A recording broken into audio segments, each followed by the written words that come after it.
السلام علیکم ورحمۃ اللہ وبرکاتہ۔ میں نور الدین عمری، خطیب مسجد عباد الرحمن گولکنڈہ حیدرآباد سے آپ تمام ناظرین کو خوش آمدید کہتا ہوں۔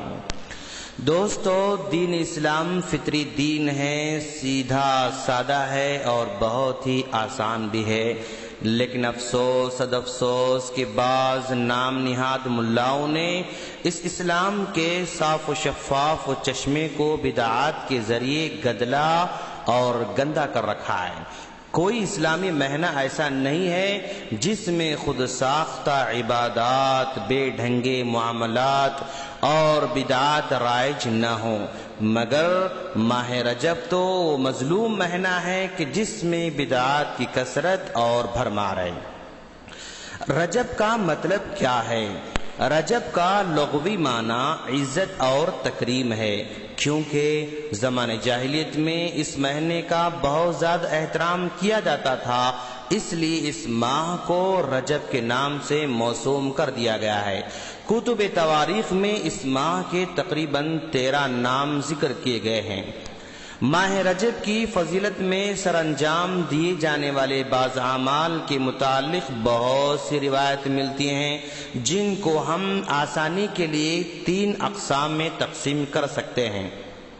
نمبر 1 احادیث صحیحہ، نمبر 2 احادیث ضعیفہ، اور نمبر 3 من گھڑت احادیث، جس کو احادیث موضوعہ کہا جاتا ہے۔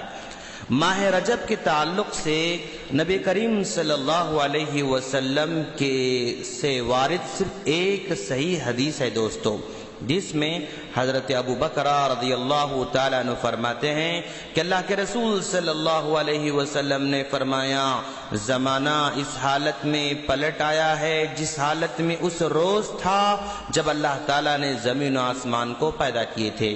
سال میں 12 مہینے ہیں، ان میں سے 4 حرمت والے ہیں، وہ بھی 3 لگاتار ہیں، ذوالقعدہ، ذوالحجہ، محرم، اور چوتھا رجب ہے جو جمادی الثانی اور شعبان کے درمیان میں آتا ہے۔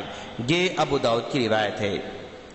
اس صحیح حدیث سے معلوم ہو رہا ہے کہ ماہ رجب حرمت والا مہینہ ہے۔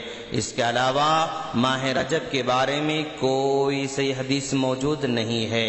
چلیے ہم دیکھتے ہیں ماہ رجب کے تعلق سے کیا کیا ضعیف حدیثیں لوگوں میں مشہور ہیں۔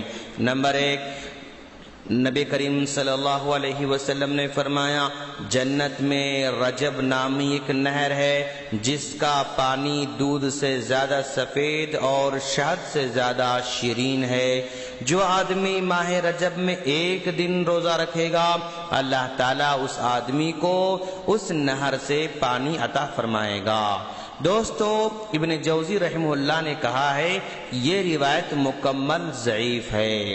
اسی طرح ایک بہت ہی مشہور اور معروف روایت جو کہ احمد کی ہے، حضرت انس بن مالک رضی اللہ تعالیٰ عنہ کہتے ہیں کہ اللہ کے رسول صلی اللہ علیہ وسلم ماہ رجب کے آغاز میں یہ دعا مانگتے تھے، اے اللہ ہمارے لیے ماہ رجب و شعبان کو بابرکت بنا اور ہمیں ماہ رمضان تک تو زندہ رکھنا۔ ناظرین، یہ حدیث بھی بہت زیادہ سخت درجے کی ضعیف ہے۔ یہی روایت لوگوں کے اندر بہت زیادہ ہے اور ہر جگہ اسی روایت کو پھیلایا جا رہا ہے جو کہ مکمل ضعیف روایت ہے۔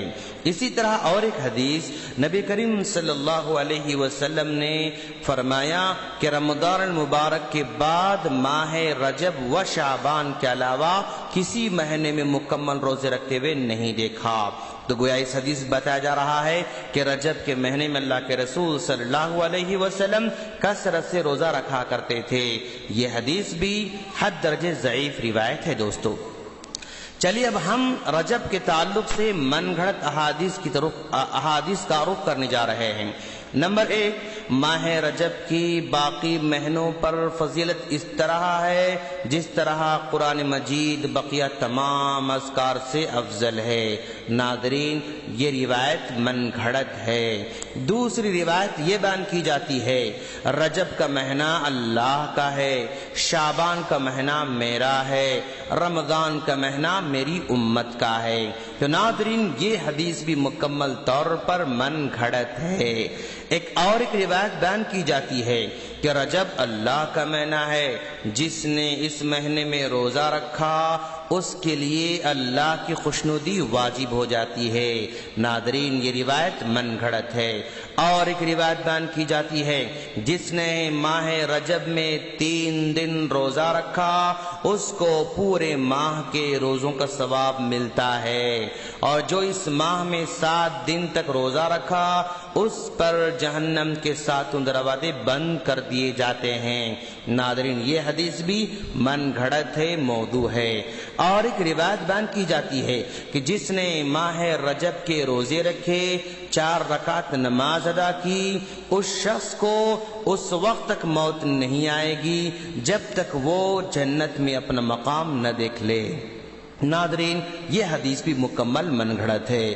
تو آپ کو سمجھ میں آیا ہوگا کہ رجب کے تعلق سے صرف ایک حدیث صحیح ہے جس میں رجب کے حرمت والا مہینہ قرار دیا گیا ہے، دوسرے بہت ساری ضعیف حدیثیں ہیں، اور تیسری قسم موضوعات ہیں، من گڑت ہیں۔